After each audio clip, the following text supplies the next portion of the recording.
আল্লাহ এবং আল্লাহর রাসূল যা বলেন তার কিছু আংশিক আলোচনা। উক্ত বিষয়ের উপরে আমরা এক গুরুত্বপূর্ণ সংক্ষিপ্ত তথ্যবহুল বিবরণের চেষ্টা করব ইনশাআল্লাহুল আজিজ। মর্মে যারা আপনারা দিনী ভাই বোন রাস্তায় আছেন, দোকানপাটে গল্প করছেন, দয়া করে আমরা আপনাদেরকে কথাবার্তা বন্ধ করে, চলাচল বন্ধ করে, দোকানপাট বন্ধ করে সামনে এসে কথা শোনার জন্য অনুরোধ জানাচ্ছি। মূল্যায়ন করলে আপনার বিবেচনার আপনি দাম দিবেন, তার মানে আপনি নিজেই হুঁশিয়ার মানুষ।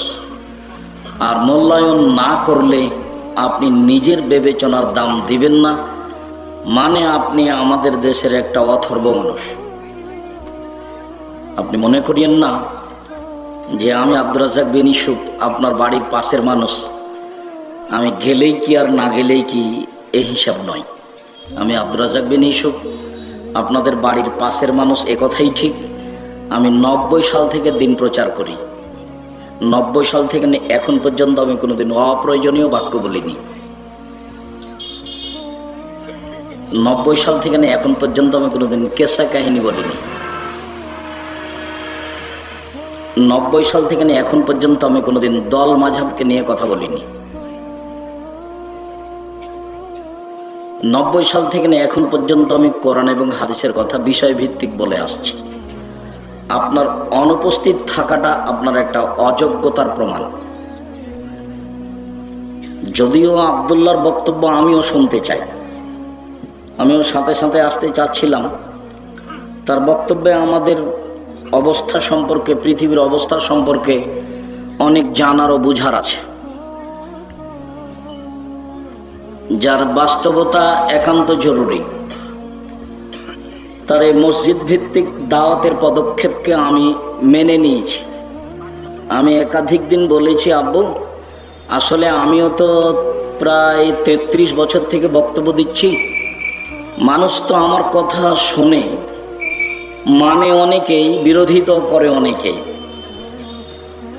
তার প্রমাণ আপনারাও আছেন। যদিও এর পূর্বে যারা বিরোধিতা করেছে, কেন করেছে সেটা আমি নিজেও জানি না, তবে তার বিরোধিতা করার কোনো সুযোগ নেই। যারা বিরোধিতা করেছে তাকে বলে দেন যে দীর্ঘ 33 বছরের কোন একটা অপ্রয়োজনীয় বাক্য প্রমাণ করতে হবে, তারপরে কথা।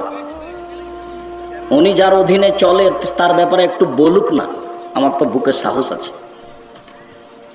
উনি যাকে নিয়ে লাফালাফি করছেন ওনার ব্যাপারে একটু বলুক না যে আমার হুজুর 20 বছরে কোনোদিন কেসা কাহিনী বলেনি। তাহলেও তো আমাদের ভিতরে একটা আস্থা আছে। এরপরেও আমি মসজিদ ভিত্তিক দাওয়াত হোক, যেখানে কোনো স্বার্থ থাকবে না। আমি নিজের স্বার্থ ভোগ করছি 33 বছর থেকে, তা আমার মনে হয় না। কেননা আমি 33 বছরে কোনোদিন মানুষের কাছে পথ খরচ পাঠাও চাইনি।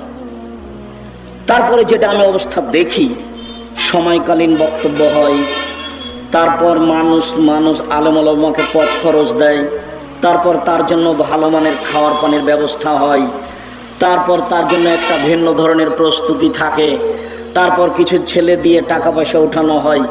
সব মিলে ফলাফল আমার কাছে পছন্দ নয়। যার কারণে আমি বললাম, আব্বু এই মসজিদ ভিত্তিক দাওয়াত যে তুমি পরিকল্পনা নিয়েছো, এটা আমি খুব ভালো মনে করছি। তুমি জামিয়া সালাফের এটা একটা বড় শাখা হিসাবে তুমি কাজ করে যাও, সফল হতে পারবা ইনশাআল্লাহ। সময়ের ব্যাপার, কেননা মৌলিক শিক্ষা, মৌলিক দাওয়াত এটাই। যেমন আমার একটা বড় শাখ, আমি এই দেশের মাটিতে উন্নত মানের প্রতিষ্ঠান গড়বই ইনশাআল্লাহ, যেখানে ছেলে মেয়ে বাংলা, ইংরেজি, আরবি উন্নত মানের শিক্ষা অর্জন করে জাতির অন্যায়ের বিরুদ্ধে লড়বে, মুখে কলমে মিডিয়াই লড়বে ইনশাআল্লাহ। যার বাস্তবতা মুখে আছে, যার বাস্তবতা মিডিয়া আছে, যার বাস্তবতা শত শত আমার হাতে কলম আছে, যার বাস্তবতায় আমি আপনার বাড়ির মানুষের কথাই ঠিক। তবে জামিয়া সালাফিয়া নামে এই দেশে সর্বোচ্চ শিক্ষা ব্যবস্থার প্রতিষ্ঠান চলছে, যেখানে প্রায় 5000 ছেলে মেয়ে পড়াশোনা করে। যেখানে প্রায় 300 জন শিক্ষক শিক্ষিকা শিক্ষা দান করে থাকেন, যেখানে বিদেশি শিক্ষক রয়েছেন, যেখানে আশা করছি স্বয়ং মদিনা বিশ্ববিদ্যালয়ের 2 জন ডক্টর সামনে জানুয়ারি থেকে আপনাদের জামিয়া সালাফে পাঠদান করবেন ইনশাআল্লাহ, যেখানে 410 জন এতিম অবস্থান করে, যেখানে 500 জন অসহায় ছাত্র আছে, যেখানে শিক্ষক শিক্ষিকাকে প্রতি মাসে বেতন লাগে 32 লক্ষ প্রতি মাসে, রমজান মাসে লাগে 48 লক্ষ, কুরবানির মাসে লাগে 48 লক্ষ। কিভাবে প্রতিষ্ঠান চলে তা আমি বুঝে উঠি না, তবে চলছে এটা আমি দেখতে পাচ্ছি। হিসাব রক্ষক আছে অনেক, সরকারিভাবে অডিট হয় এই জামিয়া সালাফিয়া। এদেশের শিরক মুক্ত প্রতিষ্ঠান জামিয়া সালাফিয়া, বিদআত মুক্ত প্রতিষ্ঠান জামিয়া সালাফিয়া, দল মুক্ত প্রতিষ্ঠান জামিয়া সালাফিয়া, সংগঠন মুক্ত প্রতিষ্ঠান জামিয়া সালাফিয়া, হিংসা মুক্ত প্রতিষ্ঠান জামিয়া সালাফিয়া, বাংলা ইংরেজি আরবি শিক্ষার সর্বোচ্চ প্রতিষ্ঠান জামিয়া সালাফিয়া, যেখানে পত্রিকা বের হয় আল মাসিক আল ইতেসাম পত্রিকা, যেখানে শত বই আছে নিজ ধর্মের, যেখানে কোনো অপ্রয়োজনীয় কিস্সা কাহিনী নেই। মর্মে এলাকার মানুষ হিসেবে, চাঁপাইনবাবগঞ্জ রাজশাহীর মানুষ হিসাবে জামিয়া সালাফিয়াকে যথাযথভাবে মূল্যায়ন করার আন্তরিকভাবে অনুরোধ রেখে দিনী ভাই দিনী বোন হিসাবে যেটা দাবি রাখছে, সেটা খালি একটু মুখে বলতে হবে, আল্লাহ তুমি জামিয়া সালাফিয়া কবুল করো, এইটুকু আমার দাবি। পরের যেটা দাবি সেটা জোরালো নয়, সেটা এরকম যে পতিতালয়ের মহিলা যদি কুকুরকে পানি পান করে জান্নাত পেতে পারে, তাহলে জামিয়া সালাফের মতো নিঃস্বার্থপর শিরক বেদাত মুক্ত প্রতিষ্ঠানে 10 টাকা দান করলে সে জান্নাত পাবে ইনশাআল্লাহ। এইটা সব সময় শক্ত ধারণা কাজ করে। তারই একটা বড় শাখা হচ্ছে আপনার মসজিদ ভিত্তিক দাওয়াত আর দাওয়ায়ে আল্লাহ, মসজিদ ভিত্তিক শিক্ষা এবং দাওয়াত প্রজেক্ট আর দাওয়ায়ে আল্লাহ।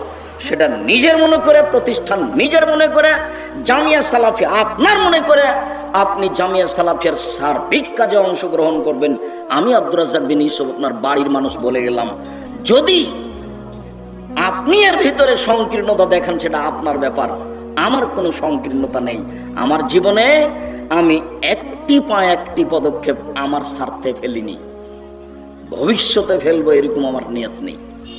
আমি কোনোদিন দীর্ঘ 33 বছরে পিছে হটিনি, কোনো পরিস্থিতি আমাকে দমাতে পারে না। আলহামদুলিল্লাহ, আমার মনে বড় সাধ, আমি এই দেশের মাটিতে উন্নত মানের প্রতিষ্ঠান গড়বই গড়ব ইনশাআল্লাহ, যেখানে ছেলে মেয়ে বাংলা ইংরেজি আরবি উন্নত মানের শিক্ষা অর্জন করে জাতির অন্যায়ের বিরুদ্ধে লড়বে মুখে কলমে মিটিয়ে। আপনি বাস্তব ঘনে আসলে এখন উপস্থিত তার বাস্তবতা দেখতে পাবেন। বাস্তব কিছু দেখার জন্য 23-24 নভেম্বর আসতে হবে। পাশেই প্রায় 30 বিঘা জমির উপরে প্রতিষ্ঠান জামিয়া সালাফিয়া ডাঙ্গিপাড়া রাজশাহী, যেখানে একটা মসজিদ তৈরি হয়েছে এখন 4 তলার কাজ শেষের দিকে, যার 1 তলায় 3000 মুসল্লি সালাত আদায় করতে পারে। সাধারণত 5000 মানুষ ধরবে। জামিয়া সালাফের একটা মসজিদ তৈরি শুরু হয়েছে রূপগঞ্জ নারায়ণগঞ্জ ঢাকায় পূর্বাচলে 200 শতক জমি, 6 বিঘা জমির উপরে, যার 1 তলাতে 10,000 মানুষ সালাত আদায় করতে পারবে। এটা আপনার প্রতিষ্ঠান। জামিয়া সালাফিয়া ডাঙ্গিপাড়া পাবা রাজশাহী, জামিয়া সালাফিয়া হাটাবো বীরহাটাবো রূপগঞ্জ নারায়ণগঞ্জ ঢাকা, জামিয়া সালাফিয়া তেঘরা বিরল দিনাজপুর, জামিয়া সালাফিয়া 6 মাইল বাবুগঞ্জ বরিশাল। এইসব প্রতিষ্ঠানের জন্য আন্তরিকভাবে দোয়ার অনুরোধ জানিয়ে সার্বিক কাজে দাওয়ায়ে আল্লাহর প্রত্যেকটা কাজে অল্প থেকে অল্প, বেশি থেকে বেশি দানের হাত প্রশস্ত করার জন্য আপনাকে আমি অনুরোধ করে যাচ্ছি। মনে রাখবেন, এদেশের একটা প্রতিষ্ঠান জামিয়া সালাফিয়া, যেটা শূন্যের উপরে অবস্থান করে। আল্লাহর বিশেষ দয়ায়, আপনার দুয়াই, সাধারণের সহযোগিতায় চলে।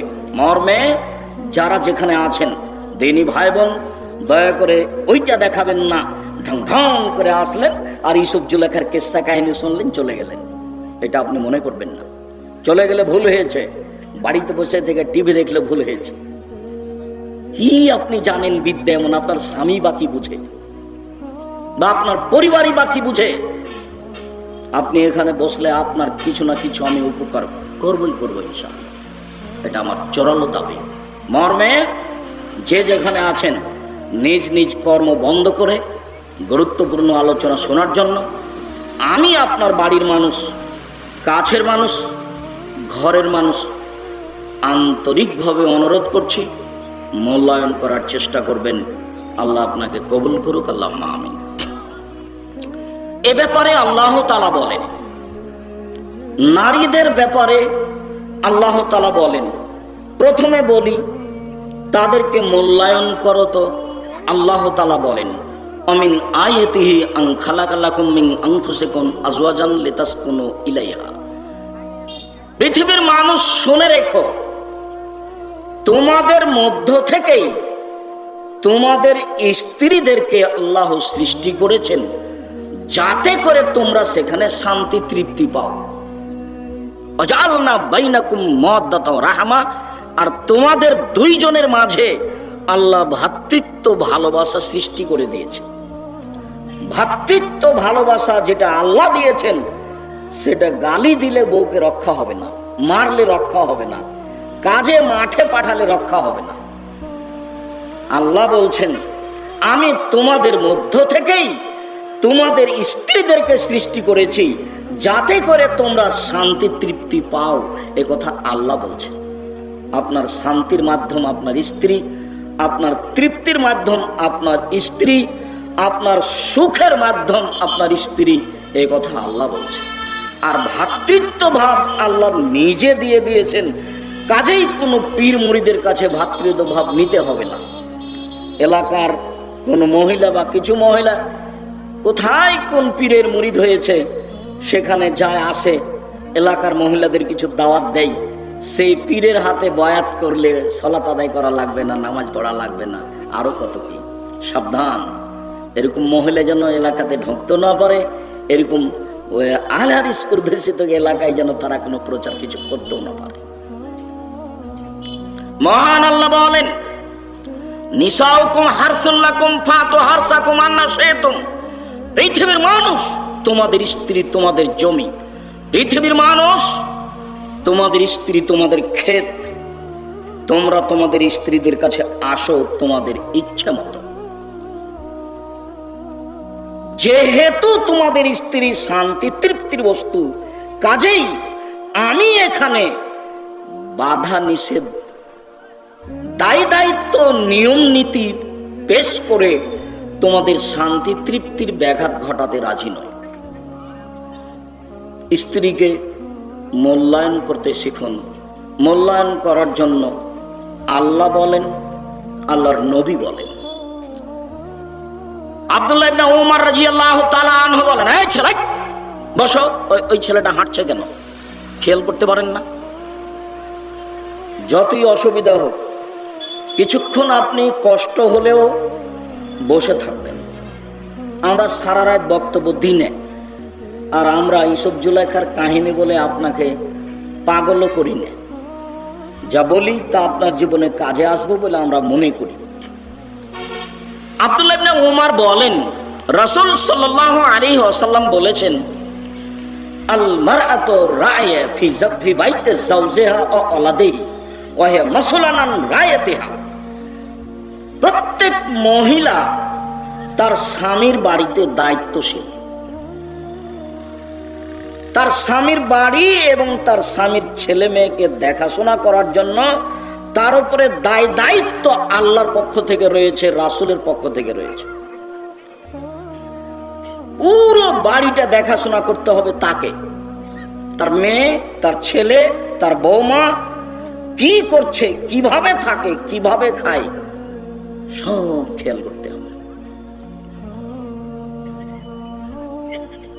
চেয়ারম্যান সাহেব গল্প করছেন যে আগে তো আমরা অনেক ভাই বোন ছিলাম, আমাদের বাপ মায়েরা কাজে ব্যস্ত থাকতো, আমাদের এসব খারাপ অভ্যাসের সুযোগ ছিল না। এখন তো একটা ছেলে একটা মেয়ে, বাপই তাকে কাঁধে করে নিয়ে দোকানে যায়, তারপরে কোনটা খাবা আব্বু, কোনটা খাবা আম্মু, এটা দেয় ওটা দেয়, এটা দেয় ওটা দেয়। একটু বড় হলে তাকে গেম খেলার জন্য মোবাইল দেয়, তারপরে বড় মোবাইল দেয়। তো ছেলে বড় হওয়ার আগেই তো তার চরিত্র নষ্ট হয়ে গেছে। তো ও আর বাপ মাকে মূল্যায়ন করবে কি, আর জাতিকে মূল্যায়ন করবে কি? ও তো কখন পশু প্রাণী হয়ে গেছে, না বাপ জানে না মা জানে। মা তো দায়িত্ব পালন করেনি, ও তো টিভি দেখাতে ব্যস্ত আছে, ছেলের হাতে গেমস খেলার জন্য একটা দিয়ে দিয়েছে, কিছু দিয়ে দিয়েছে, ছেলে গেমস খেলাচ্ছে। আল্লাহ রাসূল বলছেন, মান লাইবা বিনারদিসির ফাকাদাত খালা ইয়াদাহু ফি দামি খিনজির। কেউ যদি চৌসা, ছক্কা, লুডু, দাবা, পাঞ্জা, ক্যারাম বোর্ড, তাস, গেমস এরকম খেলায় অংশগ্রহণ করে, তাহলে সে তার হাতকে সোরের রক্তের মধ্যে ডুবিয়ে দেবে। হাদিস তো মুসলিম। ওই মা কি বুঝে, ওই বাপই কি বুঝে? বাপ মা ডান দিকে আর বাম দিকে বসে আছে, আর ছেলের কানে ইয়ারফোন লাগা আছে, ইন্ডিয়ার গান চলছে। ওর বাপ দেখেন এটা ওর বাপ না, এটা ওর সৎ বাপ। এর বাপও পশু প্রাণী, ছেলেও পশু প্রাণী। খারাপ লাগে বেটা। আমি আব্দুর রাজ্জাক বিন ইউসুফ কথা ফেরত নিতে হয়নি আমাকে জীবনে। তোমার বাপ বলবে যে আমি ঠিক করেছি, এইটাও বলবে, তাহলে ঠিক আছে। আল্লাহ রাসূল বলছেন যে ইরফাল ইলম ইয়ানজুলুল জাহাল, বিদ্যা উঠে যাবে, মূর্খতা বেড়ে যাবে, মূর্খতা বর্ষণ হবে। তো 20 বছর আগে এই গ্রামে যত শিক্ষিত মানুষ ছিল আজকে তার চেয়ে কম না বেশি? বেশি। তাহলে আল্লাহ রাসূল কি মিথ্যা কথা বলেছেন? তাহলে কিভাবে উত্তর হবে? তাহলে উত্তর কি? অবাক কথা নয়। আল্লাহ রাসূল বললেন বিদ্যা উঠে যাবে, মূর্খতা বেড়ে যাবে, মূর্খতা বর্ষণ হবে। আমরা জানি যে বৃষ্টি বর্ষণ হয়, আল্লাহ নবী বলছেন যে মূর্খতা বর্ষণ হবে। তা আমরা দেখছি 20 বছর পূর্বে এই গ্রামে যত শিক্ষিত ছিল এখন তার চেয়ে বেশি। তাহলে কি আল্লাহ নবী মিথ্যা কথা বলেছেন? নাউজুবিল্লাহ মিন যালিক, মিথ্যা কথা তো বলেননি। তাহলে কিভাবে কি হলো? তো যাদের হাতে বড় মোবাইল আছে, ল্যাংটা মেয়ে নাচে, এদেরকে সরিয়ে দেন। দাড়ি চাঁচা আছে যাদের, তাদেরকে সরিয়ে দেন। প্যান্টটা এখনো নিচে আছে যাদের, তাদেরকে সরিয়ে দেন। এদের বাপ মা যাদের, তাদেরকে সরিয়ে দেন। আরো যারা শিরক বেদাত নিয়ে জড়িত, একবারে বাড়িতে শোকেজে নিয়ে, ঘরে নিয়ে, শিক্ষা প্রতিষ্ঠান নিয়ে, এদেরকে শিক্ষা থেকে সরিয়ে দেন। দেখেন তো মূলে কয়জন থাকে? তাহলে হবে? তাহলে তো আল্লাহ রাসূলের কথা মিথ্যা হয়ে যাবে। এইভাবে বুঝতে হবে, তাহলে বুঝতে হবে ঠিক আছে। আমি তো বললাম আপনাকে যে আমাদের এই বাসেদুপুর ইউনিয়নের একজন বড় শিক্ষিত ছেলে, বড় ডাক্তার, পিজি হাসপাতালের বড় ডাক্তার, 3 লক্ষ টাকা মাসে বেতন। তো বাপের বাড়ি এসেছে, দামি গাড়ি। তা আমরা পাড়ার মানুষ দেখলাম, বড় ডাক্তার গাড়ি থেকে নামলো, দাড়ি চাঁচা আছে, টাই গলায় আছে, সিগারেট হাতে আছে, প্যান্টটা টাকানোর নিচে আছে। দেখলাম নামলো এভাবে। কিছুক্ষণ পরে দেখলাম বৌমা গাড়ি থেকে নামলো, হালকা হালকা গায়ে কাপড় আছে। একটু পরে দেখা গেল নাতি পুতিন গাড়ি থেকে নামলো, গায়ে কাপড়ই নেই। দেখা গেল গাড়ির পিছন দিকে কুকুর আছে। আর দেখা গেল যে ওই কোম্পানির ওষুধ লিখে, যে কোম্পানিটাকে টাকা দিয়েছে, পচা ওষুধ লিখে। তো ওর বাপ যে ওকে লক্ষ লক্ষ টাকা খরচ করে পড়ালো, তো কি করলো জাতির? এগুলো আস্ত শয়তান। জাতির ক্ষতি করেছে, জনগণের ক্ষতি করেছে, বাপের ক্ষতি করেছে, নিজের ক্ষতি করেছে, ছেলে মেয়ের ক্ষতি করেছে। আর রাজুল রাইন ও মাসুলুন রায়াতিহি, বাপ দায়িত্বশীল, দায়িত্ব সম্পর্কে বিচারের মাঠে অক্ষরে অক্ষরে বুঝিয়ে দিতে হবে বাপ কি দায়িত্ব পালন করে। বাপ কি দায়িত্ব পালন করে, কি করেছে, কার নাম দায়িত্বশীল? আল্লাহ রাসূল বলছেন রাজুল সাইয়্যিদ ওয়াল মারাতু সাইয়্যিদা, স্বামী হচ্ছে কর্তা, স্ত্রী হচ্ছে কর্ত্রী। নিজের কাজ করে যে তাকে বলে কর্তা, নিজের কাজ করে যে তাকে বলে কর্মী, অপরের কাজ দেখে যে তাকে বলে কর্তা। নিজের কাজ করে যে তাকে বলে কর্মী, অপরের কাজ দেখে যে তাকে বলে কর্তা। নিজের কাজ করে যে সে মহিলা কর্মী, অপরের কাজ দেখে যে তাকে বলে কর্ত্রী। আপনার স্ত্রী কি দেখে? আপনার মেয়ে এখন নগ্ন পোশাক করে আছে, এখন আপনার স্ত্রীও আছে, আপনার মেয়েও আছে, আপনিও আছে। আমাকে কি দেখাতে চাচ্ছেন, কি বুঝাতে চান? আমি আপনার গ্রামের মানুষ, আপনি আমাকে বুঝান, আপনি কি বুঝাতে চান? এই বিদ্যা দিয়ে কি হতে পারে জাতির? সম্মানিত দিনী ভাই বোন, রাসূল সাল্লাল্লাহু আলাইহি ওয়াসাল্লাম বলেন,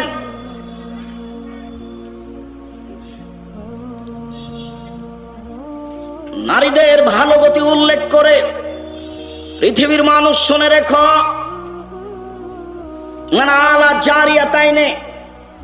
কেউ যদি 2 জন মেয়ের লালন পালন করে, শিক্ষা দেয় ভালো, বিবাহ শাদী দিয়ে দেয়, দেখাশোনা করে, বাপ হিসাবে দায়িত্ব পালন করে, তাহলে সেই ব্যক্তি আর আমি জান্নাতে থাকবো। এইভাবে আসারা বিসাবাবাল ওস্তা, তর্জনী আর মধ্যমায় দুইটা আঙ্গুল ইশারা করে দেখালেন। জামা বাইনাহুমা, দুইটাকে জমা করে দিলেন। পৃথিবীর মানুষ শুনে রেখো, কেউ যদি দুইটা মেয়ের লালন পালন করে তাহলে সেই বাপ আর আমি জান্নাতে একসাথে থাকবো। দুইটা ছেলে 10টা ছেলে যদি শিক্ষা দেয়, লালন পালন করে, তাহলে এইভাবে ওই বাপ আর আল্লাহর নবী জান্নাতে থাকবে, এ কথা আল্লাহর নবী বলেননি। দুইটা মেয়ের কথা বলছেন। চলেন পাশে আর একটা বাক্য বলি। রাসূল সাল্লাল্লাহু আলাইহি সাল্লাম বলছেন, কাফিরুল ইয়াতীম, যারা ইয়াতীমের লালন পালন করবে, বাপ মারা গেছে সেই ছেলের, আমি আর সেই লোক জান্নাতে এইভাবে থাকবো। তখনও তিনি এই তর্জনী আর মধ্যমা দুইটা আঙ্গুল ইশারা করে দেখালেন, তবে ফাফার রাখা বায়না হোমা, দুইটার মধ্যে একটু ফাঁক রাখলেন। কি বুঝলেন বলেন তো? হাদিস তো বুখারী মুসলিম। কেউ যদি এতিমের লালন পালন করে, সেই লোক আর মুহাম্মদ সাল্লাল্লাহু আলাইহি সাল্লাম জান্নাতে একসাথে থাকবেন। এই আঙ্গুল দুটি দেখালেন, কিন্তু দুইটার মধ্যে একটু ফাঁক রাখলেন। আর যখন মেয়ের লালন পালন করবেন, তখন দেখালেন যে আমি আর সে লোক জান্নাতে এইভাবে থাকবো, তখন জমা করে দিলেন। তার মানে মেয়ের লালন পালন ভালো কাজ এতিমের লালন পালনের চেয়ে। কথা বুঝাতে পারিনি? রাসূল সাল্লাল্লাহু আলাইহি সাল্লামের কাছে একটা লোক অভিযোগ করছে, আল্লাহ রাসূল, আমার অন্তরটা খুব শক্ত, এই ফকির ভিক্ষা চাইলে খালি বলি মাফ করো, আমার অন্তরটা কাউকে কিছু দিতে চায় না, ফকির দেখলে আমার মেজাজ খারাপ হয়ে যায়। তা আল্লাহ রাসূল বলছেন দুটা কথা, ইমসা রাসাল ইয়াতীম ওয়া আতিমিল মাসাকিন এরিক্কু কালবু। এতিমের মাথায় হাত বোলাও, ওই কথাটা হাদিসের কথা, যেটা আপনি মা চাচির মুখে শুনেছেন। এতিমের মাথায় হাত বোলাও, হাত রাখো, আর মিসকিন ফকিরকে খেতে দাও, তাহলে তোমার অন্তর নরম হয়ে যাবে, তখন তুমি সহজে ভিক্ষুককে খেতে দিতে পারবা। এতিমের লালন পালন অনেক বড় কাজ। তারপরে মেয়ের ব্যাপারে রাসূল সাল্লাল্লাহু আলাইহি সাল্লাম এভাবে বলছেন। আব্দুর রহমান আউফ রাদিয়াল্লাহু তাআলা আনহু বলেন, রাসূল সাল্লাল্লাহু আলাইহি ওয়াসাল্লাম বলেছেন, আল মারাতু ইযা সাল্লাত খামসাহা ওয়া সামাত শাহরাহা ওয়া হাসানাত ফারজাহা অর্থাৎ বালাহা ফালতাদখুল ফি আইয়ি বাবিন মিন আবওয়াবিল জান্নাহ শাক। কোন মহিলা যদি 4টা কাজ করতে পারে, 1 5 ওয়াক্ত সালাত, মনে রাখবেন জীবনে একটা জিনিসের সাথে কোনোদিন আপোষ করবেন না, সেটার নাম নামাজ, সালাত। কোনো দিন বলবেন না আচ্ছা কাল থেকে পড়বো, আচ্ছা পরে পড়বো, আচ্ছা দেখি পড়বো ইনশাআল্লাহ, এইরকম জীবনে কোনোদিন আপোষ করবেন না। পৃথিবীতে একটা কাজ এত জরুরি, এত জরুরি, এত জরুরি, মানুষের জীবদ্দশায় পৃথিবীতে এত জরুরি কোনো কাজ নেই। বলেন তো সেটা কি? সেটা সালাত। অজু করে পড়তে হয় সালাত, তো পানি নেই, ও তেমন করে পড়েন, মাটি না, এমনিতেই পড়ে। পশ্চিম দিকে কেবলার দিকে মুখ করে পড়তে হলে কেবলা বোঝা যায় না, এমনিতেই পড়ে। পরিষ্কার কাপড় পরে পড়তে হলে পরিষ্কার কাপড় নাই, যাতে পেশাব পায়খানা লেগে আছে সেটা পরে পড়ে। কোনো কাপড়ই নাই, উলঙ্গ হয়ে পড়ে। আমি দৌড়িয়ে চলে যাচ্ছি, শত্রু পিছন দিকে তাড়া দিয়েছে, ওইভাবেই পড়েন। আমি গাড়িতে উঠে আছি, শিকল ধরে আছি, ঠেল মানে না, বলে এইভাবেই পড়েন। অবাক ইবাদত, এরকম ইবাদত দুনিয়াতে নেই। সিয়াম, রোজা, অসুস্থ আপনি এখন করবেন না, পরে করিয়ে, ঠিক আছে। হজ এবছর করিয়েন না, সামনে বার করেন, সমস্যা নেই। যাকাত আজকে হিসাবে ফরজ হয়ে গেছে, 2 দিন পরে দেন, 2 দিন আগে দিয়ে দেন, সমস্যা নেই। অবাক ইবাদত পৃথিবীতে সালাত, যার সাথে কোনো আপোষ নেই। উপস্থিত বৈঠকের দিনই মুসলিম ভাই বোন, মনে রাখবেন 7 বছর বয়সের ছেলে মেয়েকে সালাত আদায় করতে বলতে হয়, 10 বছর বয়সে পিটিয়ে সালাত আদায় করার জন্য আদেশ করতে হয়। 15 বছর বয়সের ছেলে মেয়ে নামাজ পড়ে না, তখনও বাপ বেঁচে আছেন, এ কথাটা মিথ্যে। ও বাপ নয়, ওটা ওর সৎ বাপ, ওটা ওর চাচা, ওটা ওর সৎ বাপ, ওটা ওর চাচা, ও মিথ্যা বাপ। জাতিকে প্রতারণা দেওয়া বাপ ও ধোকা দেওয়া বাপ। এখনই এই ছেলে যদি ভুল করে ব্যবসায় গোদাগাড়িতে যদি টাকা পয়সা হারিয়ে আসে, তাহলে বারবার খেপে ওঠে, হ্যাঁ তুই এ করিস তো দাঁত ভেঙে দেবো, তোকে বাইর করে দেবো, এই সে কত কি বলছে। আর সলাত আদায় করে না, সে কিছুই বলে না, চুপচাপ মুখখান বন্ধ করে চলে যাচ্ছে এদিক ওদিক। কাপুরুষ অত সহজ? তাহাজ্জুদ পড়ে জান্নাত কিনতে চান? পরিবার অন্যায় করবে, সহজে জান্নাত চলে যেতে চাচ্ছেন? 15 বছর বয়সের ছেলে মেয়ে পড়ে না, এ বাপ বেঁচেছে কথা ঠিক নয়, ও বাপ নয়, ও বাপ এ কথাই ঠিক, ও ভালো বাপ নয়, ও তাহাজ্জুদ পড়ে জান্নাত যেতে পারবে না, এ কথাই ঠিক। সম্মানিত দিনী ভাই বোন, বলছিলাম, এক সল্লাত খামসাহা, 5 ওয়াক্ত সালাত আদায় করলো, সমাজ সাহারাহা, রমজান মাসের সিয়াম পালন করলো, আতাদ বালাহা, স্বামীকে মেনে চলল, ওহাসানাত ফারজাহা, জেনায় লিপ্ত হলো না। জান্নাতের সব দরজা খোলা, যে কোনো দরজা দিয়ে যেতে পারবে, যে কোনো দরজা দিয়ে। 4টা কাজ পৃথিবীতে, এমন কোনো 4টা কাজ নেই যে পুরুষ করলে সে সরাসরি জান্নাতে যেতে পারবে, এরকম কোনো কাজ পুরুষের জন্য নাই। 4টা শুধু মহিলাদের জন্য, শুধু মহিলারাই 4টা কাজ করলে জান্নাতের সব দরজা খোলা। 1 5 ওয়াক্ত সালাত, 2 রমজান মাসের সিয়াম, 3 স্বামীকে মেনে চলা, 4 জেনায় লিপ্ত না হওয়া। আব্দুর রাজাক সাহেব, আমাদের কাছে 3টা গুণ আছে। আমরা 5 ওয়াক্ত সালাত আদায় করি, সিয়াম পালন করি, আমরা জেনায় লিপ্ত হই না। তবে স্বামীকে মেনে চলার ব্যাপারে আমাদের একটু আপত্তি আছে। আমার স্বামীর মুখ খুব খারাপ, ও খালি গালি দেয়, কথাই কথাই গালি দেয়, আর বড় মোবাইলে ল্যাংটা মেয়ে দেখে। আপনার স্ত্রী কি মিথ্যা কথা বলছে আপনি মনে করছেন? মনে হয় আপনার মুখ খারাপ। তবে মানুষ যদি 2টা জিম্মেদারি নিতে পারে, 1 মুখখান খারাপ করবে না, মুখে কাউকে গালি দিবে না, মুখখান বন্ধ রাখবে, 2 জেনায় লিপ্ত হবে না, বাস এই 2টা। বলেন তো, 1 কি? মুখ ব্যবহার করবেন না, 2 জেনায় লিপ্ত হবে না। হাদিস বুখারী মুসলিম। কিভাবে জান্নাতে নিয়ে যেতে হবে সেটা আমার ব্যাপার। একবার বলছেন, সঙ্গী সাথী বলতে পারো মানুষকে পিছন দিক থেকে ধাক্কা মেরে জাহান্নামে নিক্ষেপ করে কি? সঙ্গী সাথী বলতে পারো মানুষকে পিছন দিক থেকে ধাক্কা মেরে জাহান্নামে নিক্ষেপ করে কি?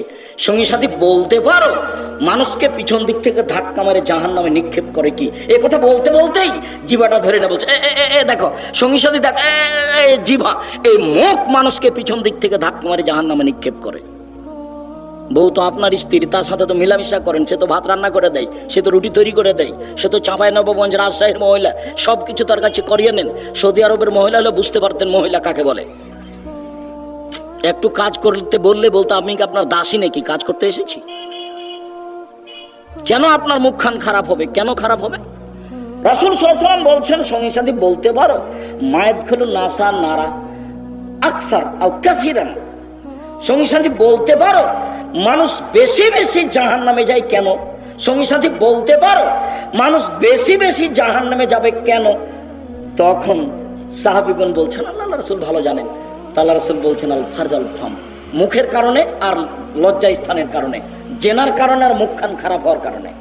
একদিন আবু মুসা আশআরী বলছেন, সঙ্গী সাথী কাইফা বিকুম ওয়া বিজামানিন, তোমাদের কি হবে, যুগের কি হবে, তোমাদের কি হবে, যুগের কি হবে, তোমাদের কি হবে, যুগের কি হবে। এই যে উবকি তুম ফি হোসালাতি মিনান নাস, যেদিন সমাজের লোক হবে আগাছা, সবাই যেদিন খারাপ হবে, সেদিন তোমাদের কি হবে, যুগের কি হবে। মানুষের ভিতরে আমানতদারি থাকবে না, সবাই পয়সা আত্মসাৎ করবে। মসজিদের সভাপতি, মাদ্রাসার সভাপতি, স্কুলের সভাপতি, চেয়ারম্যান, মেম্বার, এমপি, মন্ত্রী, যারা যেখানে আছে সবাই যেদিন প্রায় টাকা মেরে খাবে, সেদিন তোমাদের কি হবে, যুগের কি হবে। শোনো সঙ্গী সাথী, এ দেখো এ দেখো এ দেখো, হইচই দাঙ্গা বাহাঙ্গামা মতবিরোধ যখন এভাবে ঢুকে যাবে, ডান হাতের আঙ্গুলকে বাম হাতের আঙ্গুলের ঢোকে দিলেন যে হইচই যখন এরকম শুরু হয়ে যাবে, মতবিরোধ যখন এরকম শুরু হয়ে যাবে, তখন তোমাদের কি হবে, যুগের কি হবে, তোমাদের কি হবে, যুগের কি হবে। তখন সাহাবী বলছেন, বলেন কি করতে হবে, আপনি বলেন। তখন উত্তরে বললেন যে মুখখান বন্ধ রেখো, আলজিম লিসানাক, মুখখান বন্ধ রেখো। আব্দুর রাজ্জাক সাহেব 4টে জিনিস করলে জান্নাত পাবে এ কথাই ঠিক, তবে আমার স্বামীর মুখ খারাপ, সেই জন্য চাইলেও আমি তাকে যথাযথভাবে মূল্যায়ন করতে পারি না। আমার মন চাই যে তার কাপড় চোপড় পরিষ্কার করে দিই, আমার মন চাই যে আমি আমার নাম ধরে ডাকুক, আমি 1 গ্লাস পানি নিয়ে যে দিই, কিন্তু তার মুখটা এত খারাপ আমি কষ্ট পাই। এরপর থেকে আপনার মুখটা যেন ভালো হয়, পরিবর্তন করেন। দোকানপাটে বসে আড্ডা পিটবেন না, দোকানপাটে বসে কারোর বদনাম করবেন না।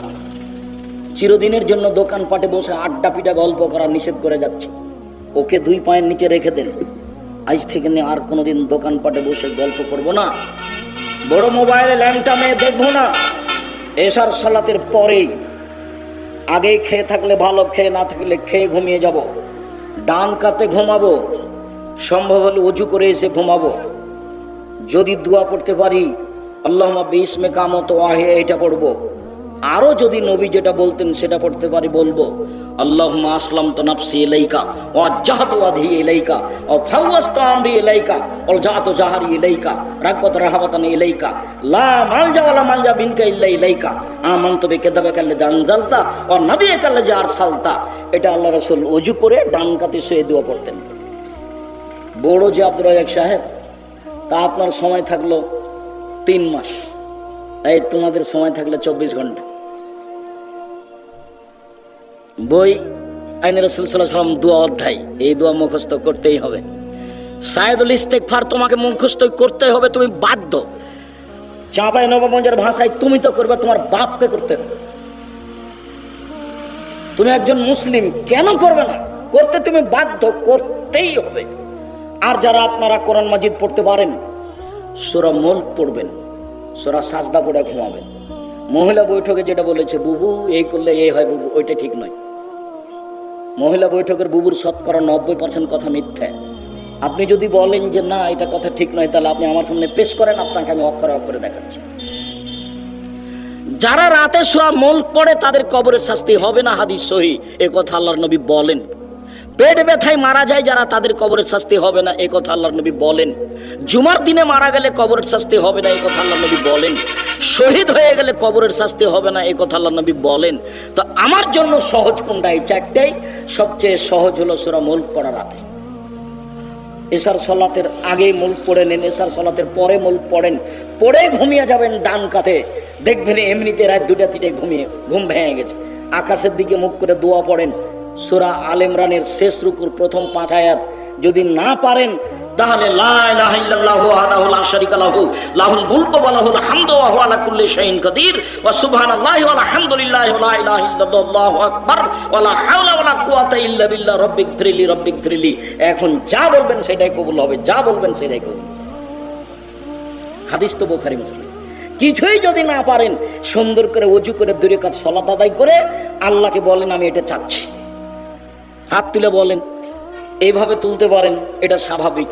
আর যদি এখনই নিতে হয় তাহলে এইভাবে উঠাতে হবে, যেন বগলের শুভ্রতা দেখা যায়।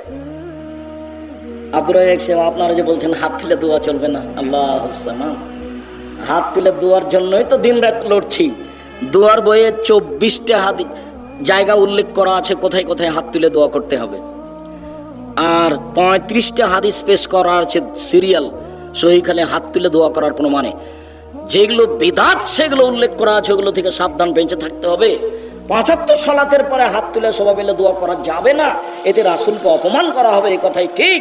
ঈদের মাঠে করা হবে না, এই কথাই ঠিক। সভা সমিতি শেষে এটা করা হবে না, এই কথাই ঠিক। বিবাহের বৈঠক শেষে এটা করা হবে না, এই কথাই ঠিক। ঈদের মাঠে এটা করা হবে না, এই কথাই ঠিক। হাত তুলে দোয়া করা ব্যক্তিগত ব্যাপার, এই কথাই ঠিক। পানি চাইতে গিয়ে সমষ্টিগত ব্যাপার, এই কথাই ঠিক। 26 বছর থেকে ফতোয়া লিখি। তারপর আপনাদের বাড়ির পাশের মানুষ সাইদুর রহমান ইসাতে ইসলামের প্রিন্সিপাল, একসাথে অনেকদিন ফতোয়া লিখেছি, হাতে ফতোয়া লিখা আসছি। এখন সাধারণ মানুষ ফতোয়া বোর্ডের দায়িত্ব পালন করি। দেশ বিদেশের বড় বড় বিদ্বান আমার সামনে বসে থাকেন। সম্মানিত দিনী ভাই বোন, বলছিলাম মহিলা যদি 4টা কাজ করে জান্নাতের সব দরজা খোলা। আপনার মুখখান ভালো করেন। পরের অংশে বলছি আপনি দিনী বোন, আপনার যদি জেনা হয়ে গিয়ে থাকে আজ থেকে কান্নাকাটি শুরু করুন, জিন্দেগিতে আর কোনোদিন এই পাপে লিপ্ত হব না মর্মে আপনি আল্লাহকে বলেন, আপনার পাপ ক্ষমা হবে ইনশাআল্লাহ। আল্লাহ তাআলা বলেন ওয়ানাহান নাফসা আনিল হাওয়া ফাইনাল জান্নাতা হিয়াল মাওয়া। কেউ যদি তার প্রবৃত্তিকে পাপ থেকে ঠেকাতে পারে, আমি আল্লাহ তাকে জান্নাতুল মাওয়া দিয়ে দিলাম। জান্নাতুল মাওয়া আপনার জন্য অপেক্ষা করছে। আপনি পাপ থেকে নিজেকে ঠেকান, চিন্তা করবেন না 4টা জিনিস করলে মহিলারা জান্নাতের চলে যাবে, এ কথাই ঠিক। আবু হুরায়রা রাদিয়াল্লাহু তাআলা আনহু বলেন রাসূল সাল্লাল্লাহু আলাইহি সাল্লাম বলেছেন খায়রুন নিসায়ে, মহিলাদের মধ্যে সবচেয়ে ভালো কে? খায়রুন নিসায়ে, মহিলাদের মধ্যে সবচেয়ে ভালো কে? তখন আল্লাহ রাসূল বলছেন ইদা নাযারা ইলাইহা সারাতহু, স্বামী তার দিকে দেখলে স্বামীকে খুশি করতে পারে।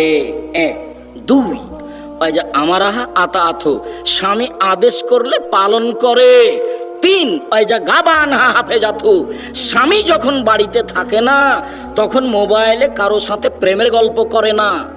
স্বামী যখন বাড়িতে থাকে না তখন দেবর ভাসুরের কারোর সাথে গল্পে লিপ্ত হয় না, ঘরে কাউকে ডেকে নিয়ে এসে বসায় না, স্বামীর অর্থ সম্পদ হেফাজতে রাখে। এই 3টে গুণ আছে যার, সেই নারী সবচেয়ে ভালো। এই কথা মুহাম্মদ সাল্লাল্লাহু আলাইহি সাল্লাম বলেন।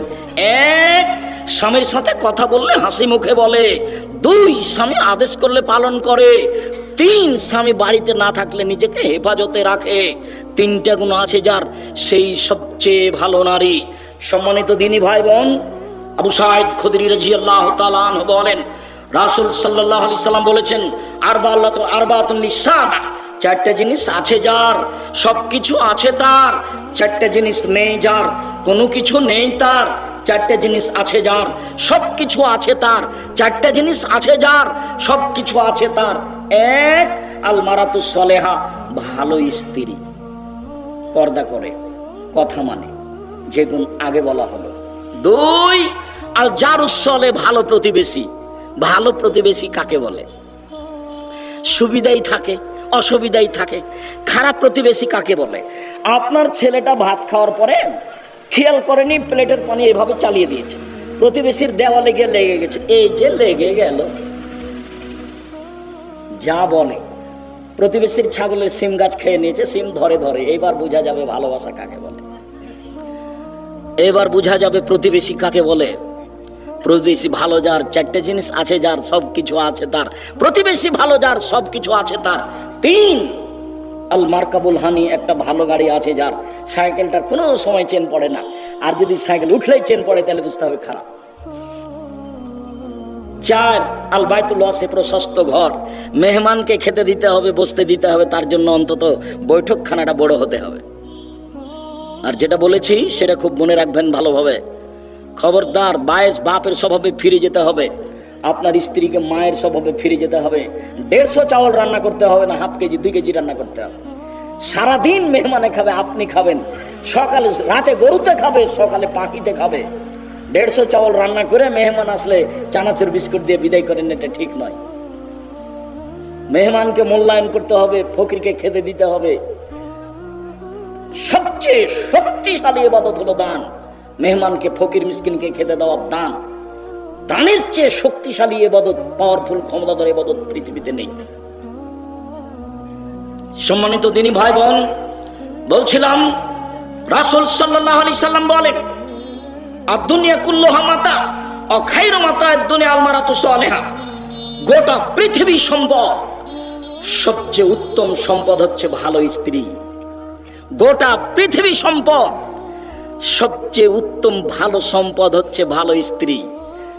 সাওবান রাদিয়াল্লাহু তাআলা আনহু বলছেন লাইন আলিমতু আইয়ু শাইইন আফদাল ফানাত্তাকে যাও, আমরা যদি জানতাম সবচেয়ে ভালো সম্পদ কোনটা, তার যাকাত লাগে না, যদি জানতাম সবচেয়ে ভালো সম্পদ কোনটা যার যাকাত লাগে না, যদি জানতাম সবচেয়ে ভালো সম্পদ কোনটা সংগ্রহ করে রাখতাম যার যাকাত লাগে না। বলতে বলতেই আল্লাহ রাসূল বলছেন শোনো, সবচেয়ে ভালো সম্পদ 1 লিসানুন যাকির, ওই জিহ্বা, যে জিহ্বা সুবহানাল্লাহ, আলহামদুলিল্লাহ, আল্লাহু আকবার, তাসবিহ তাহলিল জিকির আজকার করতে পারে। 2, কালবুন শাকের, ওই অন্তর সঞ্চিত সম্পদ, দামি সম্পদ, যে অন্তর অল্পতেই খুশি, যাক আলহামদুলিল্লাহ, আল্লাহ যা দিয়েছে আলহামদুলিল্লাহ। 3, ভালো স্ত্রী, যাকে দিনের ব্যাপারে সহযোগিতা করে, আজান হলে মসজিদে যাওয়ার জন্য বলে, রাতে দেরি করে আসলে বলে দুঃখিত, আপনাকে আমি খুব ভালোবাসি, আপনার অপেক্ষায় চেয়ে আছে, আমি খাইনি, আপনার সাথে খাবো বলে সর্বদা তাকে দিনের উপরে সহযোগিতা করে, এই হলো সবচেয়ে ভালো সম্পদ। এ কথা রাসূল সাল্লাল্লাহু আলাইহি সাল্লাম বলেন। সম্মানিত দিনী ভাই বোন, মহান আল্লাহ বলেন, অকারনা ফি বুয়ুতিকুন্না ওয়ালা তাবাররাজনা তাবারুজাল জাহিলিয়াতিল উলা। হে মুসলিম মহিলা, বন্যতার যুগে, বর্বরতার যুগে, অসভ্যতার যুগে নারীরা যেভাবে প্রদর্শন দিয়ে চলতো, মাথায় কাপড় দিত না, নগ্ন অর্ধনগ্নে হতো, চলতো, এভাবে তোমরা চলো না।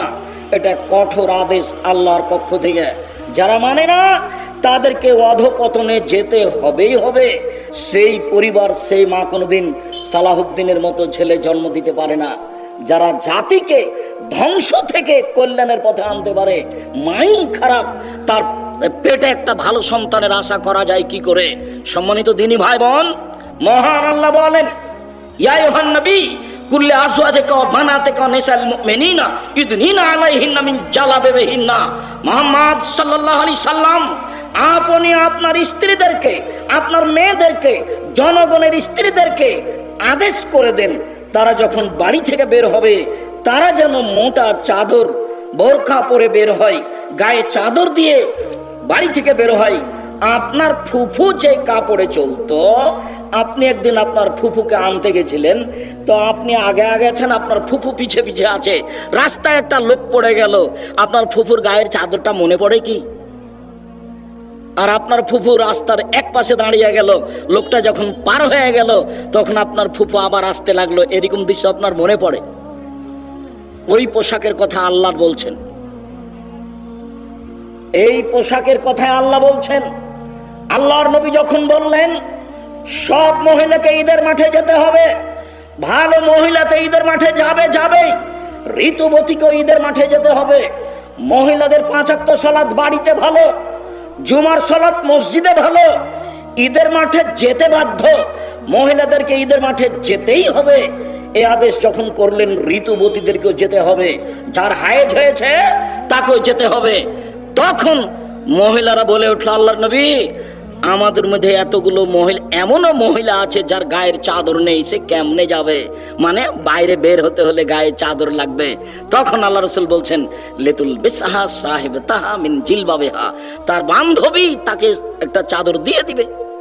আগে মানুষ আরেকজনের কাপড় নিয়ে আত্মীয় স্বজনের বাড়ি যেত, ওইটা বুখারী মুসলিমের হাদিস। তাকে নিজেই চাদর তৈরি করতে হবে রাস্তায় বের হওয়ার মতো, ঈদের মাঠে যাওয়ার মতো। যদি না থাকে আর কারো নিয়ে যাবে, নগ্ন হয়ে চলার আদেশটা কোথায়, সুযোগটা কোথায়? আপনি যে একজন পিতা দায়িত্ব পালন করলেন, কি দায়িত্ব পালন করছেন একটু এদিকে লক্ষ্য করেন। এক খেয়ালে চেয়ে থাকবেন, এই ছেলে বক্তব্যের সাথে মুনাফিকি করবে না, অমনোযোগী হবে না কখনো, এক খেয়ালে চেয়ে থাকো। পাখি যেন মনে করে তুমি পাথর, এইভাবে এক খেয়ালে বসে থাকবা। সিনফান মিন আহলিন নার লাম আরাহুমা, আল্লাহ নবী বলছেন 2 শ্রেণীর মানুষ জাহান্নামে যাবে, আমি তাদের দেখিনি, ওরা জাহান্নামে যাবে, ওদের আমি দেখিনি। 1 শ্রেণীর মানুষ যাদের হাতে থাকবে লাঠি, গাভীর লেজের মতো, একদিক মোটা একদিক চিকন, একদিক মোটা একদিক চিকন, এরা মানুষকে মারবে, এরা জাহান্নামে যাবে। আরেক শ্রেণীর মানুষ নিসাউন, মহিলা, কাশে এতন কাপড় পরে থাকে, আর এতন উলঙ্গ। দেখেন, কাপড় পরে উলঙ্গ হয়ে থাকে, এই কথা আল্লাহ নবী বলছে, 1450 বছর আগেকার এই বাক্য। নিসাউন, মহিলা, কাশে এতন কাপড় পরে থাকে, আর এতন উলঙ্গ। যদি শাড়ি পরে থাকে তাহলে ছোট ব্লাউজ আছে, পেট পিট দেখা যায়, হাত কবি এ পর্যন্ত দেখা যায়, বাহু পর্যন্ত, তো ওটা উলঙ্গ পোশাকে। আর যদি বোরখা পরে তাহলে ফ্যাশন বোরখা পরে, ঢঙ্গের বোরখা, আজ থেকে এই বোরকা আর কোনোদিন আপনি গায়ে দিবেন না, আজকে বাড়ি থেকে জ্বালিয়ে দিবেন। এই মেয়ে, তোমাকে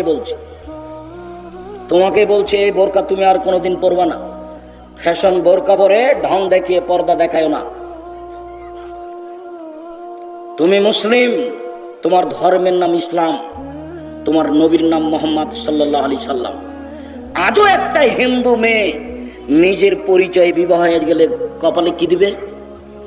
সিঁদুর দিবে। জীবন বাজি রেখে সেটা সে করবেই। তার হাতে একটা কি দিবে? শাখা দিবে, মনে করে এটা আমার পরিচয়। তুমি একজন মুসলিম মহিলা ফ্যাশন বোরকা পরে জাতির ক্ষতি করে নিজেকে শিক্ষিতা মনে করো না। তুমি একজন মুসলিম মহিলা নগ্ন পোশাক পরে, অর্ধনগ্ন পোশাক পরে যুবকের ক্ষতি করে, জাতির ক্ষতি করে, শিক্ষক ছাত্রদের ক্ষতি করে নিজেকে শিক্ষিতা মনে করো না। তুমি শিক্ষিতা নও, তুমি শিক্ষিতা নও, তুমি শিক্ষিতা নও। তোমার বাপ শিক্ষিত নয়, তোমার মা শিক্ষিতা নয়। তোমার বাপ মা যদি নিজেকে শিক্ষিত মানুষ প্রমাণ করতে পারে, তুমি যদি নিজেকে শিক্ষিতা প্রমাণ করতে পারো, আমি আব্দুর রাজ্জাক মিনি ইউসুফ তোমার বাড়ি পাশে ওয়াদা করে গেলাম, আমি জাতির সামনে আর কোনোদিন বক্তব্য দেব না। তুমি কিভাবে প্রমাণ করো সেটা তুমি দেখাবা। তুমি একজন শিক্ষিতা মেয়ে জাতির ক্ষতি করো। তোমাকে দেখলে পাপ হয়, তোমার চুল দেখলে পাপ হয়, তোমার শরীর দেখলে পাপ হয়, তোমার অঙ্গ প্রত্যঙ্গ দেখলে পাপ হয়, তোমার গোটা দেহটাই হচ্ছে আর একজনের জন্য পাপের বস্তু। আল্লাহ রাসূল বলছেন, আল মারাতু আওরা, মহিলা হচ্ছে ঢেকে রাখা বস্তু, মহিলা হচ্ছে ঢেকে রাখা বস্তু।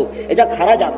ও যখন বাড়ি থেকে বের হয়, ইস্তাশরাফা শয়তান, শয়তান তখন তাকে পাপের উপরে আরো ক্ষিপ্ত করে তোলে, শয়তান তখন তাকে আরো পাপের উপরে ক্ষিপ্ত করে তোলে। সেই জন্য তো রাস্তায় যখন হাঁটে তখন কেন জানি কেমন কেমন করে, আনছান আনছান করে, একবার ডান দিকে যায়, একবার বাম দিকে যায়, একবার হাত নাড়ে, একবার চুল নাড়ে, দেখেন না কেমন কেমন করে। তার মানে শয়তান তাকে বেকায়দায় ফেলেছে। রাসূল সাল্লাল্লাহু আলাইহি ওয়াসাল্লাম বলছেন, নিসাউন, মহিলা, কাসিয়াতুন, কাপড় পরে থাকে, আরিয়াতুন, উলঙ্গ, মমিলাতুন, তারা পুরুষকে নিজের দিকে আকৃষ্ট করে, মায়লাতুন, তারা নিজেরা আকৃষ্ট হয়, তাদের মাথা বক্র উটের মতো হেলে দুলে চলে। এরা জান্নাতে যাবে না, এরা জান্নাতে তো যাবে না, যাবেই না, এরা জান্নাতে যাবে না, এরা জান্নাতে তো যাবে না, যাবেই না, এরা জান্নাতের গন্ধ পাবে না।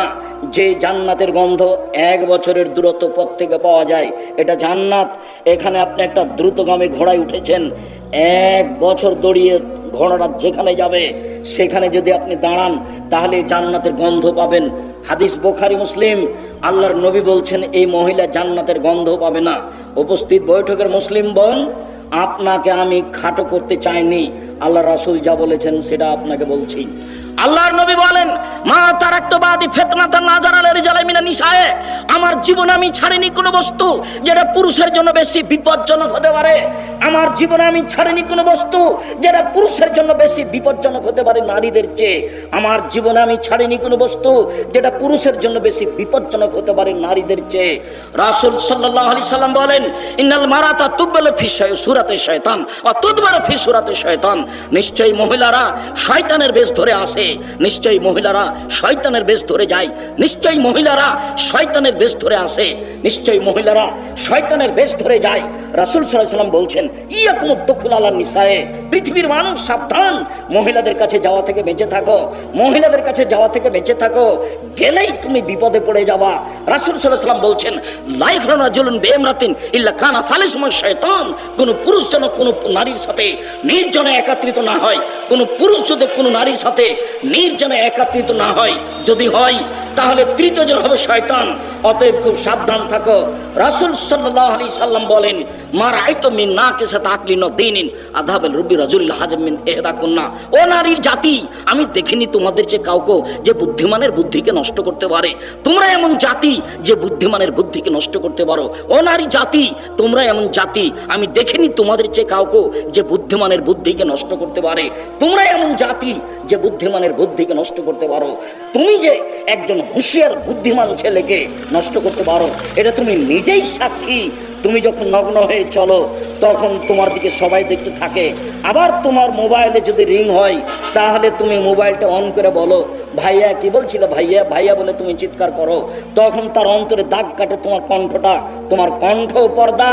মনে রেখো, মোবাইলে রিং হচ্ছে, হোক হতে হতে যদি শেষ পর্যন্ত তোমাকে ধরা লাগে, তাহলে তুমি অন করে দে, বলবা আসসালামু আলাইকুম, জি কে বলছিলেন, আমার আব্বা বাড়িতে নেই, পরে কথা বলিয়েন, এটুকু বলবা কড়া কণ্ঠে। ওখানে যদি নরম কণ্ঠ না থাকে, কণ্ঠ পর্দা। রাসূল সাল্লাল্লাহু আলাইহি সাল্লাম বলছেন, লা তুবাশিরুল মারাতাল মারাতা ফাতানা থালে যাও যে কানো ইয়ানজুরু ইলাইহা। কোন মহিলা যেন কোনো মহিলার গায়ে হাত না লাগায়, কোনো মহিলা যেন কোনো মহিলার গায়ে হাত না লাগায়। যদি লাগাই তাহলে সে বুঝতে পারবে এই মহিলার শরীর নরম না শক্ত। সময় এসে তার স্বামীর সামনে বলবে, তার স্বামী তখন অন্তরের চোখে তাকে দেখবে। হাদিস বুখারী মুসলিম। একটা মহিলাকে অন্তরের চোখে দেখা নিষেধ, তাহলে বর্তমান অবস্থা কি হতে পারে? ও মহিলা কলেজের প্রিন্সিপাল, আপনার কি হবে? গার্লস স্কুলের প্রিন্সিপাল, আপনার কি হবে? ও সভাপতি সাহেব, গার্লস স্কুল খুলেছেন যারা, আপনাদের কি হবে? সরকার তো, আব্দুল্লাহ তো বলল, রাস্তাঘাট আর কারেন্টের ব্যবস্থা করার সাথে সাথে এদেশে যদি আরও 50টা বিশ্ববিদ্যালয় খোলা হতো, একেবারে বিদেশ থেকে, ভারত থেকে মহিলা নিয়ে এসে এদেশে মহিলাদের মাধ্যমে মহিলা ডাক্তার করা হতো, ভারত থেকে আরও অন্য কোনো দেশ থেকে বড় বড় ডাক্তার নিয়ে এসে এদেশের ছেলেদেরকে বড় ডাক্তার করা হতো, তাহলে কি দেশের সুবিধা হতো না? আমার আপনার টাকা কোথায় খরচ হচ্ছে, আমরা কিভাবে দিন কাটাচ্ছি, এগুলো আব্দুল্লাহর বক্তব্য বাস্তবে অক্ষরে অক্ষরে বাস্তবায়ন করার চেষ্টা করতে হবে। নিজেকে মনে করতে হবে এই বক্তব্যের আমার শোনার এবং বাস্তবায়নের প্রয়োজন আছে, যতটুকু আপনার পক্ষে সম্ভব। উপস্থিত বৈঠকের দিনই মুসলিম বোন, আপনাকে এই অংশে এসে একটু কথা শোনাই। আব্দুর রাজ্জাক সাহেব, আপনাকে ভালোবাসি, আপনার বক্তব্য ভালোবাসি, এই জন্য এসেছি। তবে এত শক্তভাবে আমাদের বলবেন এটা আমরা মনে করিনি, দুঃখিত। আপনি আমার দিনী বোন, আপনাকে শক্ত কিছু বলবো এই জন্য আমি আসিনি। যদি আপনি মনে করেন, আব্দুর রাজ্জাক সাহেব আপনি বললেন যে মহিলারা শয়তানের বেশ ধরে আসে, শয়তানের বেশ ধরে যায়, আমি এই কথা বলিনি, এই কথা মুহাম্মদ সাল্লাল্লাহু আলাইহি সাল্লাম বলেছেন। আপনাকে আরো বলি, আল্লাহ রাসূল বলছেন, কোনো মহিলা যদি গায়ে আতর গোলাপ সেন্ট মেখে বা কিছু গায়ে মুখে দিয়ে, সোনো মুখে দিয়ে, আসকারা মাস্কারা চোখে দিয়ে এইভাবে যদি রাস্তায় হাঁটে, পুরুষ যদি বুঝতে পারে, তাহলে সেই মহিলা ব্যভিচারিণী। রাসূল সাল্লাল্লাহু আলাইহি সাল্লাম কথাটা 2 বার বললেন, অথচ জেনাই করেনি। তাহলে রাসূল সাল্লাল্লাহু আলাইহি সাল্লাম বলছেন 3 শ্রেণীর মানুষ জান্নাতে যাবে না, তার মধ্যে তুমিও আছো, তোমার বাপও আছে। 3 শ্রেণীর মানুষ জান্নাতে যাবে না, তার মধ্যে তুমিও আছো, তোমার বাপও আছে। আল্লাহ রাসূল বলছেন মদমিনুল খামর, যারা নিয়মিত বিড়ি, তামাক, জর্দা, সিগারেট, গুল, নেশাদার দ্রব্য খায় পান করে, তারা জান্নাতে যাবে না। 2, রাসূল সাল্লাল্লাহু আলাইহি ওয়াসাল্লাম বলছেন রাজলাতু মিনান নিসায়ে, পুরুষের বেশধারী নারী, যারা পুরুষের জুতা স্যান্ডেল পরে, যারা পুরুষের শার্ট প্যান্ট পরে, যারা পুরুষের পোশাক পরে, তারা জান্নাতে যাবে না। 3, অদায়ুস আল্লাযী ইকরাফি আলাল খাবাসা, যে তার বাড়িতে বেহায়ার সুযোগ দিয়েছে, যার মেয়ে নগ্ন পোশাকে স্কুল কলেজে যায়। বাপ বাংলাদেশে, মেয়ে লন্ডনে পড়ে, বাপ যে কত খুশি, দোকানে বসে কতবার যে বলছে, হিসাব নেই। 3 চিল্লাই গেছে, তাসবি টিপছে, বাপ এখানে তাসবি টিপছে, ওখানে মেয়ে জেনার তাসবি টিপছে। জান্নাত তো সহজ নয়। হজবাতিন নার বিশাওয়াত, মনের ইচ্ছা দিয়ে জাহান্নাম ঘেরা আছে। হজবাতে জান্নাত বিল মাকারিহ, নিয়ম নীতি, কষ্ট, ক্লেশ, ত্যাগ, তিতিক্ষা দিয়ে জান্নাত ঘেরা আছে। মনের ইচ্ছা দিয়ে জাহান্নাম ঘেরা আছে। মন মতো চলে যে জাহান্নামে যাবে সে, মন মতো চলে যে জাহান্নামে যাবে সে। সুদ ঘুষ খায় দেয় যে জাহান্নামে যাবে সে। ধোঁকাবাজি করে যে, প্রতারণা দেয় যে, জমি জাল করে যে, মন মতো চলে সে, মন মতো চলে যে জাহান্নামে যাবে সে। মিথ্যুক, ধোঁকাবাজ, শয়তান দায়িত্বশীলের প্রশংসা করে যে জাহান্নামে যাবে সে। মানুষকে ফাঁকি দেয় যে জাহান্নামে যাবে সে। 10 টাকা মেরে খায় যে জাহান্নামে যাবে সে। এরা জাহান্নামে যাবে, এই কথা মুহাম্মদ সাল্লাল্লাহু আলাইহি সাল্লাম বলেন। রাসূল বলেন হজবাতিন নার বিশাওয়াত, মনের ইচ্ছা দ্বারা জাহান্নাম ঘেরা আছে, নিয়ম নীতি, কষ্ট, ক্লেশ দ্বারা জান্নাত ঘেরা আছে। উপস্থিত বৈঠকের দিনই বোন, আপনাকে আমি খাটো করতে চাইনি, আপনিও মুসলিম। আয়েশা রাদিয়াল্লাহু তাআলা একজন মুসলিম মহিলা, আপনিও মুসলিম মহিলা। একটু দেখেন এইদিকে, এই মেয়ে কথা বলছো কেন? এইদিকে খেয়াল করো। যে উপস্থিত বৈঠকের দিনই বোন, আপনি একটু এইদিকে খেয়াল করবেন। দেখেন, আপনাকে আমি শয়তান বল, হাদা জিবরাইল ইকরাইকা আলাইহিস সালাম। আয়েশা শোনো শোনো শোনো, এই যে জিবরাইল তোমাকে সালাম দিল। আয়েশা শোনো, এই যে জিবরাইল তোমাকে সালাম দিল। তখন আয়েশা রাদিয়াল্লাহু তাআলা আনহা বলছেন, আলাইহিস সালাম ওয়া রাহমাতুল্লাহি ওয়া বারাকাতুহু, তার উপরে সালাম, তার উপরে বরকত, তার উপরে রহমত। ফাতারা ওয়ালা নারা, আপনি তো দেখতে পান, আমরা তো দেখতে পাই না। কোথায় জিবরাইল? অথচ এক খাটে তিনজন, এক লেপের নিচে তিনজন। কে কে? মুহাম্মদ সাল্লাল্লাহু আলাইহি সাল্লাম, জিবরাইল আলাইহিস সালাম, আরেকজন কে? আয়েশা রাদিয়াল্লাহু তাআলা আনহা।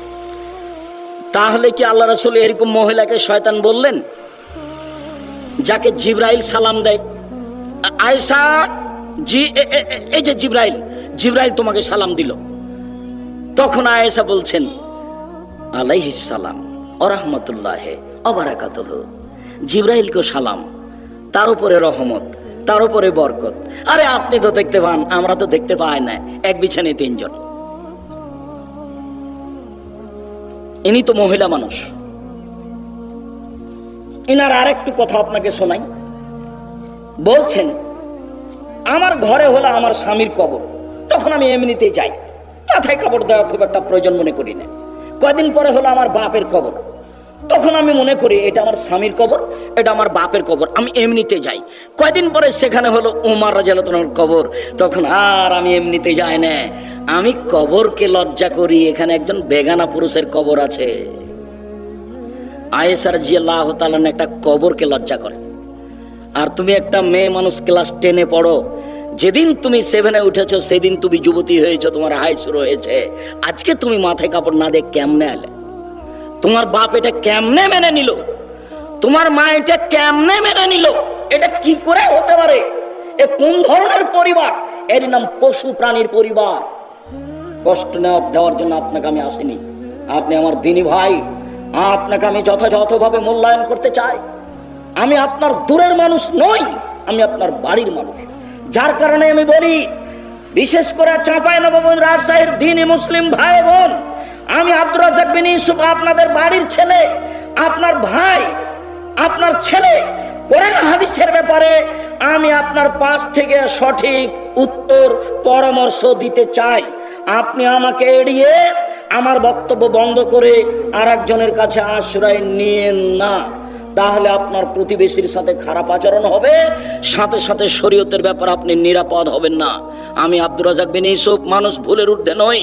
33 বছর থেকে আমি বক্তব্য দিচ্ছি, দাওয়াত দিচ্ছি, শিক্ষকতা করে আছি, আমি জাতিকে মুখে কলমে ফাঁকি দিইনি। আমি আপনার কাছে থেকে শরীয়তের বিষয়ে আপনাকে পরামর্শ দিতে চাই। আপনি বাড়ির ছেলে মনে করে, নিজের ভাই মনে করে, বোন আপনি নিজের ভাই মনে করে আপনি শরীয়তের ব্যাপারে আমাদের কাছে আশ্রয় নেন। আপনাকে আমি ফতোয়াতে সহযোগিতা করব, আপনার ছেলে মেয়েকে পড়াশোনা করে আমি সহযোগিতা করব, আমি আপনার কাছে বই পুস্তক দিয়ে সহযোগিতা করব, ইনশাল্লাহ করবই করব। তার ব্যাপারে আমার পূর্ণ প্রস্তুতি আছে, সবকিছু রেডি আছে। আপনার ছেলে মেয়েকে আমি ভালো শিক্ষা দিতে পারি। বিদেশি শিক্ষক আছে, মক্তবটা ভালো ভালো যারা শিক্ষক, বেশি বেশি বেতন, তাদের দিয়ে মক্তব চালু করা আছে, যাতে করে তারা বাংলা অক্ষর, আরবি অক্ষর, ইংরেজি অক্ষর খুব সুন্দরভাবে বলতে পারে, লিখতে পারে। যেটা আপনি স্কুলে আশা করতে পারেন না, যেটা আপনি আপনার পাশের প্রতিষ্ঠানে আশা করতে পারেন না, আমি আপনার সার্বিক সহযোগিতায় রয়েছি। আরেকটু এদিকে দেখেন দিনী বোন, এদিকে দেখেন, বুখারী মুসলিমের হাদিস। আবু হুরায়রা রাদিয়াল্লাহু তাআলা আনহু বলেন, যা জিবরাইল, আল্লাহর নবীর কাছে জিবরাইল আসলেন, এসে বলছেন, এদিকে দেখেন, এদিকে দেখেন, বলছেন, ইয়া রাসূলুল্লাহ, হে আল্লাহর রাসূল, হাজিহি খাদিজা, এই যে খাদিজা আতাত আপনার কাছে আসছে, মা এনাউন, তার কাছে আছে একটা পাত্র, ফিহে এদামুন, তাতে আছে তরকারি, অতামুন, তাতে আছে খাদ্য, ফায়জা আতাতকা, যখন আপনার কাছে চলে আসবে, ফাকরা আলাইহা সালামা মিন রাব্বিহা মিন্নি, আপনি তাকে বলেন, খাদিজা, আল্লাহ তোমাকে সালাম দিয়েছে, খাদিজা, জিবরাইল তোমাকে সালাম দিয়েছে, অবাশশিরহা বিবাইতিন ফিল জান্নাহ, জান্নাতের একটা সুসংবাদ দিয়ে দেন, হীরা মুক্তা মাণিক্য দ্বারা তৈরি করা হয়েছে, যেখানে হইচই নেই, যেখানে কষ্ট ক্লেশ নেই। বুখারী মুসলিম। এ হলো খাদিজা। আপনাকে আমি খাদিজার মতো মনে করি, আপনাকে আমি আয়েশার মতো মনে করি। সম্মানিত দিনী বোন, যা হয়েছে হয়েছে, ওই দিক ছেড়ে দিয়ে আজ থেকেই নিয়ম নীতি পরিবর্তন করে আল্লাহ রাসূলের নীতিতে চলার চেষ্টা করুন। আলোচনার শেষে এসে 4টা জিনিস থাকছে, খেয়াল করেন। 1, 5 ওয়াক্ত সালাত। 2, হালাল রুজি। 3, কোরআন তেলাওয়াত যে কোনো মূল্যে। বেশি না পারলে অন্তত কোনটা পড়তে হবে?